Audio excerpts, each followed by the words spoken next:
बनाना, मसलन कुछ इंजेक्शंस वगैरह लगा के या कुछ प्रोसीजर्स करके होंठों को मोटा करना, चेहरे की झुर्रियाँ ख़त्म करना वगैरह है। पूछना यह है कि इस तरह के प्रोसीजर्स जायज़ हैं, इनसे हासिल होने वाली आमदन हलाल होगी?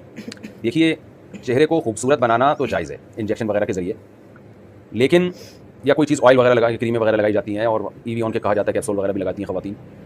तो ऐसी कोई ब्यूटी के ज़रिए या मेकअप वगैरह के ज़रिए चेहरे को खूबसूरत या पुरकशिश बनाना तो जायज़ है, लेकिन चेहरे को ऑपरेट करके या उसकी यानी डिज़ाइनिंग ही आपने चेंज कर दी, अब किसी के होंठ बारीक हैं आपने मोटे बना दिए, या किसी के बारीक मोटे हैं आपने बारीक कर दिए, तो ये अमल बिल्कुल हराम और नाजायज़ है।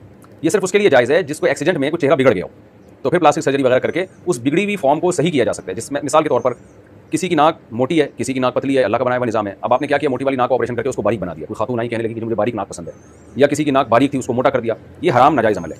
लेकिन एक्सीडेंट की वजह से किसी की नाक टेढ़ी हो गई, अब वो ऐप पैदा हो गया, तो उसको उसकी असल शेप में लाना ये जायज़ है। तो इसलिए आप सिर्फ इतना इसमें एक्टिविटी कर सकती हैं, इतना कर सकती हैं कि ज़ीनत पैदा हो जाए, लेकिन चेहरे की डिज़ाइनिंग चेंज हो जाए,